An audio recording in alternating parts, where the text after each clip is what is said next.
I want to thank you for joining us and viewing this episode in the Meet the Professor series. In this month's special segment, we are featuring Dr. Conrad Kanagy, Professor of Sociology here at Etown College.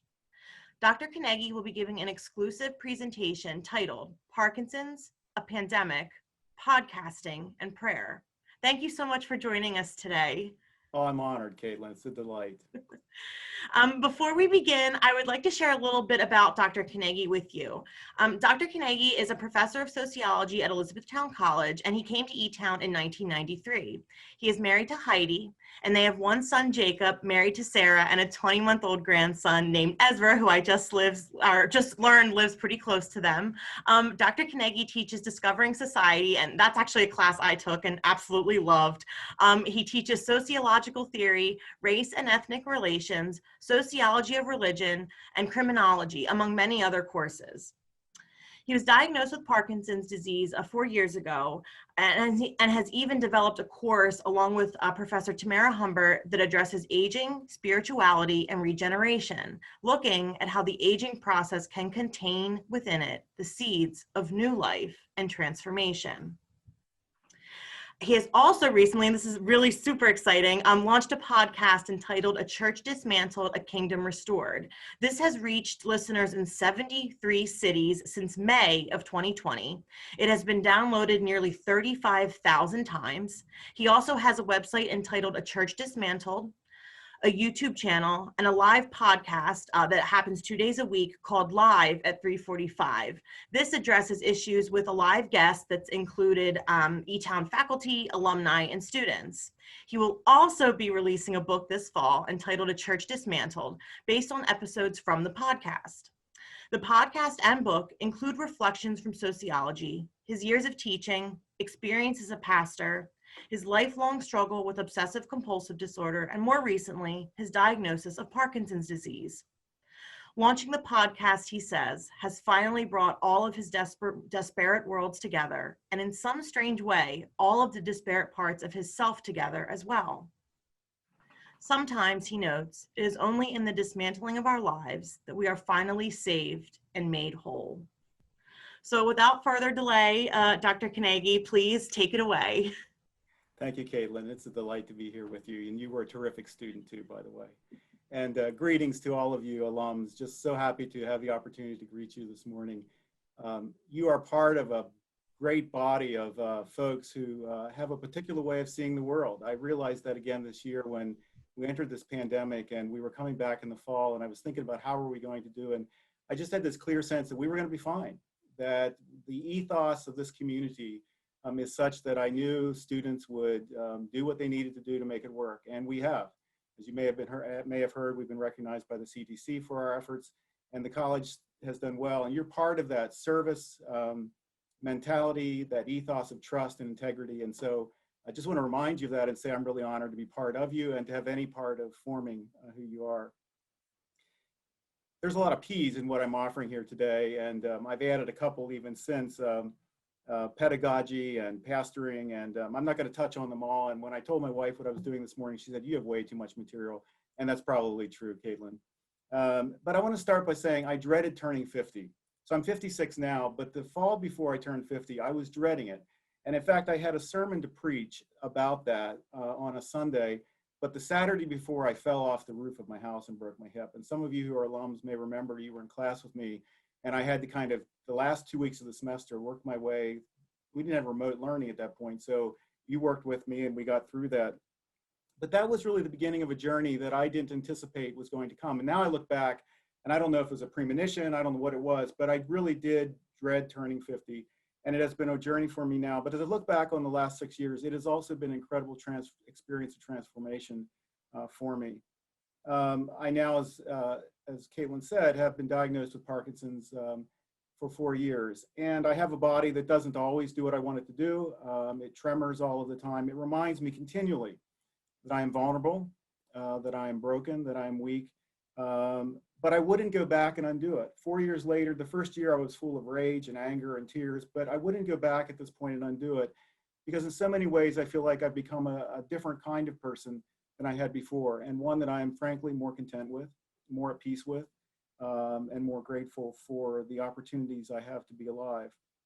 And it reminds me that a miracle is not always getting what we want.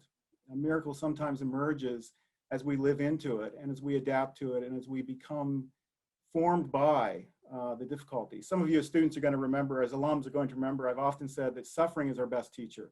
And that was before I had Parkinson's. And I believed it then, and I believe it even more so now, that it is suffering that is through suffering and difficult times that I have been most shaped and transformed. And it's why I felt, and the podcast comes out of this idea that dismantling the church was an opportunity that we had in the pandemic to really start over again, to really do new work as a church. And I mean the church broadly, although I pastor a local congregation. I'll talk more about that. When I was diagnosed, my mom gave me a passage of scripture from John chapter 9, the Gospel of John. And in that story, there's a blind man. And Jesus heals the blind man, but he said, people said, why are you blind? Did you sin, your mom and dad sin? And Jesus said, no one sinned, but God's work's going to be done in your life. And that work was not just about healing physically, but it's about this transformation. And so again, I often say to my students who know that I'm a follower of this mystic, a follower of this prophet, Jesus of Nazareth, who's been misinterpreted by the church for so long. And if you look at the church around you today, what it says about Jesus, I'm so disappointed in so much of what I hear. But he said, unless a seed drops into the ground and dies, it doesn't come to life. And that's a principle that's built into nature, that seeds have to die. And it's a principle for all of our lives. When I was diagnosed, Heidi and I took a trip. We went to Colorado that summer. We went to the Oregon coast. And it was just a great time. We didn't tell many people the diagnosis. This was 4 years ago. And it was just a really great time to reflect on what was next for us. And one of the things we did was we went to the Dale Chihuly glassblowing exhibit in Seattle, Washington, which he has exhibits around the world, but it is just an amazing exhibit. As we walked through, I found this plaque that said that he had dislocated his shoulder and also went blind in one eye at one point, which forced him to give up what's called the gaffer position, which was the glass blowing position. It forced him to give it up to his students. But instead, what he did, so that his students would know what to do, he began to paint what he saw. And so there was this opportunity now for people to see what was in his heart and what was in his soul all along that they couldn't see before. Before they could only see the outcome, which was the glass. Now they got to see the painting, what was in his heart and what was in his soul. And then they got to produce. And so it was this passing on of this mentoring that would not have happened had he not had to give up, had he not been forced to give something up. And it was also the opportunity for people to see into his heart. And so these paintings now sell for thousands of dollars as well. And again, it's this example that so often the losses we think we experience in life, and do experience, they are real losses. If we approach them in a particular way, always offer gifts to us that we would never receive otherwise. And I wanted to reflect just for a moment, and I've done this with my students. I'm very open in the classroom with my students. And I would say probably I have a closer connection today to my students than I ever did, in large part because of the Parkinson's. They see me less as an academic these days and more as a human being. A human being who, though I'm their teacher, am tremoring right in front of them, which says to them, in so many ways, he's like us, who are often tremoring on the inside. We're all tremoring. Sometimes it's on the inside, sometimes on the outside. It so happens that when I'm on the inside tremoring, I'm also on the outside tremoring. But it has created a human connection for me that I think has been important for my students, but also for me. So what are the other things it's impacted? And I'll talk more about the classroom in a moment. One of them is my time of prayer. I always begin my day with prayer, and I have for decades. And it's a really important moment for me. But it was often as a time where I sensed God's anger and wrath. I grew up in a religiously preoccupied, conservative Mennonite and Amish community, where the sense of who God was of a wrathful God, a vengeful God, an angry God. And I lived with that until I had Parkinson's. And something about Parkinson's helped to break that in me, and helped me to understand that no, in fact, God deeply loved me. God was not there to shame me or to express anger with me. And as the mornings have become really important for me, just kind of sitting there and reflecting on, with gratitude, all of the things I have to be thankful for. There are two quotes I'd like to read. One's from a Catholic writer, priest, Henry Nouwen, Dutch. He's from the Netherlands, now deceased. And one is from Jacob the Baker, which is a book I used in my Discovering Society course for a number of years, but by Noah Ben Shea, and he's Jewish. And there are two, I want to read both of these. Jacob the Baker says, prayer is a path where there is none. And I don't pray because it makes sense to pray. I pray because my life doesn't make sense without prayer. And I often tell my students, whether you are religious or not, these moments of stepping back from our world are sociological reflection opportunities to really get a window into what's happening in my life and what's going on in my life and what I want to change about my life. And without those moments, we often don't change, which is why I think COVID-19 has, for so many people who've taken advantage of it, been this opportunity to step back and to say, what are the values I have? Because my life was going 100 miles an hour at the beginning of COVID. And it's really slowed down. And I like the life I live much better than I ever did before. And so these moments of, Jacob the Baker has another quote that I love, that music is the space between the notes. And I love that idea that music, if it had no space between notes, would not be music. And so what our lives really need is space. We need space to reflect. And that's really what prayer has been for me. Henry Nouwen says this, a prayerful life is not a life in which we say many prayers, but a prayerful life is a life in which nothing, absolutely nothing, is done, said, or understood independent of the one who is the origin and purpose of our existence. And so again, I love this idea of prayer and meditation, and it's so important to me. And it's been really transformed by my own sense of brokenness before God. Another gift that's been given to me is simply I care less about what people think of me anymore.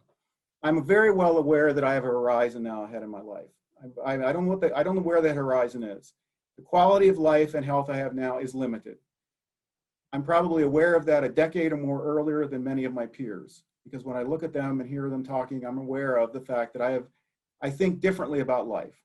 I think differently about financial decisions. I think differently about the time I spend with my grandchild and my wife and our family. I think differently about the things I want to do with my life. I think differently about the impact I want to have in the classroom. And I just care less about what people think of me because at this point, it just doesn't matter as much anymore.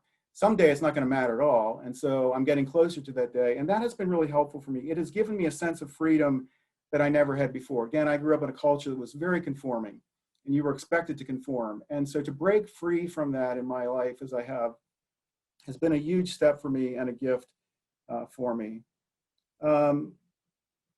One of the examples was was an individual in our congregation who, after church on Sunday morning, after I preach, accosted me of sorts and said, I don't like your podcast, and I don't like what you're doing, what you're saying. And so my response, I didn't know what to say. I just preached and I probably didn't respond particularly well. But I went home and I created a new episode. And the episode was called The Saint Disgruntled with My Podcast, but this is my story and this is my song. But it didn't matter to me if he was disgruntled or not. This is my story and this is my song. And that's what I try to also communicate to my students. They all have a story and they all have a song. And it's a beautiful story. It's a beautiful song. It's true for you who are alums. No matter where you're at in your life, no matter whether you're happy with the decisions you made or not made, every day we wake up in the morning is an opportunity to sing a new song and to tell a new story. And the reality is the decisions we made that we regret are often the fodder, often the soil out of which the new story comes, if we allow it to. As Caitlin said, I think this has also brought together in new ways areas of my life that were so disparate. I would try to be one person at the college. I tried to be another person at the church where I was pastoring. And in some ways, again, not caring less about what people think, I feel like my life has become more integrated, more whole. And I would say this as well, that I think the college context has received that with greater welcome and appreciation than sometimes the church has. And so I increasingly feel more comfortable in the cultural context of academia than even in the church, because there is here among the students just a real acceptance about who we are, especially when we allow ourselves to be vulnerable and to say we're all broken people, we're all growing together, we're learning together. Brene Brown, who some of you may be familiar with, talks about the fact that she talks about lifestyles, and it's the slow and in lifestyle versus the fast and outward lifestyle, and something like that. I mean, I'm paraphrasing. but how there are times in our lives where we have to be slowing in. We just have to slow down and pull in and withdraw. And the pandemic was combined with me with the Parkinson's disease and did both of those things, pulled me back in to myself and my world, and slowed me down in a way that was really helpful. And one of the things that developed out of that in May of last year was this podcast. I was getting really irritated with local pastors who were saying, we got to open the church, we got to open the church, we got to open the church, when it wasn't safe to open the church, quite frankly. And so I wrote this little email to our congregation called "The Church Cannot Reopen Because It Was Never Closed." That the idea of the church is not that it's a building or that it's even a set of people, but that it's something else. It's 2,000 years old, and you can't close it, you can't shut it down. And some people liked that, and some people didn't like that. But it took off, and so I began at that point to think about podcasting. I knew nothing about podcasting, so all the research I did on my own and started, and it really took off. And it's called "A Church Dismantled, a Kingdom Restored," and it's a way of talking about my sense, and this is my theological sense, that God is taking apart the church, that the church has in so many ways failed to be what Jesus of Nazareth called it to be, that it has to be taken apart in some ways to start over again. If there's going to be any renewal, so much of it has to be taken apart. Again, if those of you saw the insurrection on January 6th, saw flags of Christian flags and the cross and these symbols of Christ that are not at all Christian in those riots. And so I think God is at work, and again, it's my theological position, pulling apart some things that need to be pulled apart. But it's also sociological. So for years, I taught sociology of religion and referred to secularization theory, which is a decline of authority in the church and society, and the withdrawal, particularly of millennials and Generation XY, from the church. And so what I've done is put a kind of theological frame on a sociological phenomenon.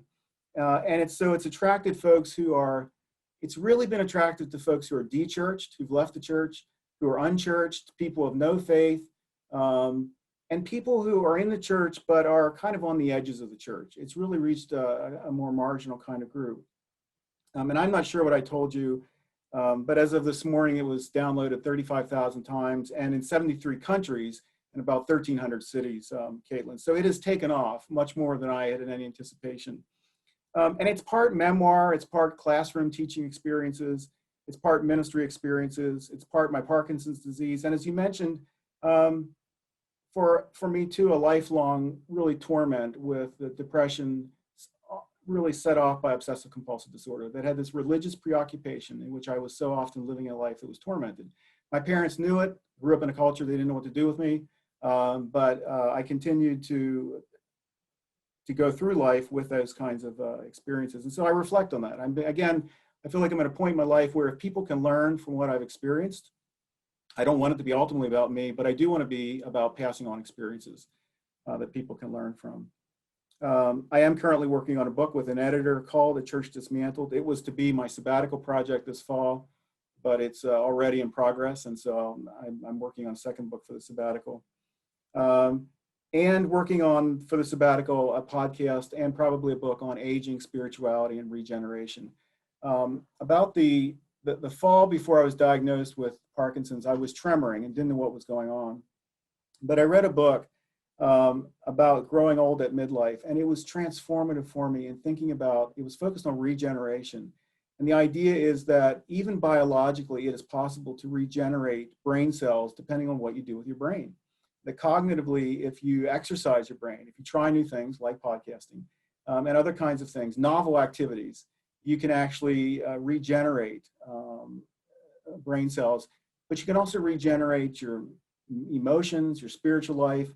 And so I was reading that before I actually began, before the diagnosis. And again, I would just say that was a gift from God that provided me for that, provided that for me. Finally, I just want to make a few comments about pedagogy and how I think this has impacted me in the classroom. I've said earlier that I think it created a more human experience and connection with my students. But I think it has also caused me to be more sensitive to, appreciative of, and looking to the perspectives of those on the margins, those who have been victimized, those who've been traumatized, those who, for whatever reason, are not kind of in the middle of society in terms of status and wealth and income. And this has always been important to me, but it's become increasingly important to me, to draw them out and to say your perspective is important. In part, I would say, because again, Jesus of Nazareth did that. That's who he hung out with. He didn't hang out with the people of prestige. But secondly, they are the ones on the edges, those students who have a sociological perspective, because they have to learn their own story and how, but they also have to learn the story of those in the middle if they're going to survive. So if we think of African Americans through Jim Crow and Reconstruction, through plantation slavery, and now through mass incarceration, a young Black man has to know the story of his community, but he also has to know the white story, or he might not survive, and many don't. And so that is sociology. That's a sociological perspective, to be able to step out of yourself and to understand another story.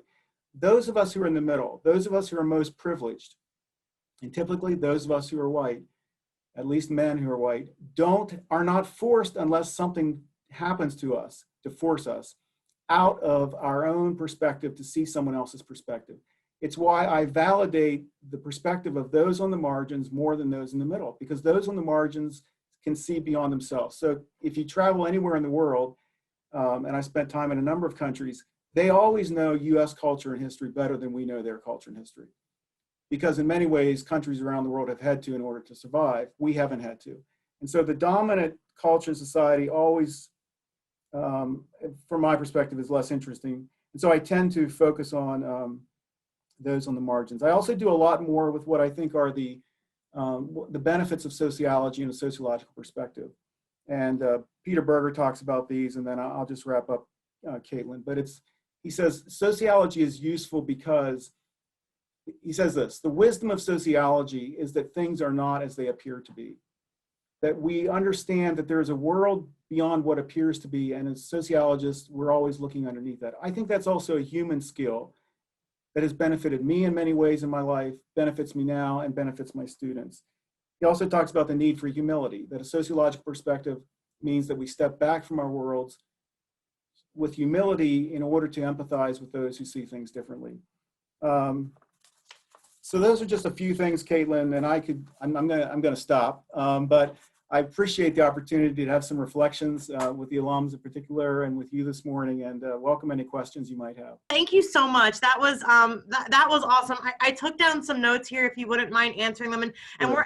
we'll when we go to post this for our alumni, we will make sure to include the links to all of your content, all of your sites, your YouTube and podcasts and things. But one thing I wrote down, actually quite a bit I wrote down here. You talked about, and I am fully on board with this.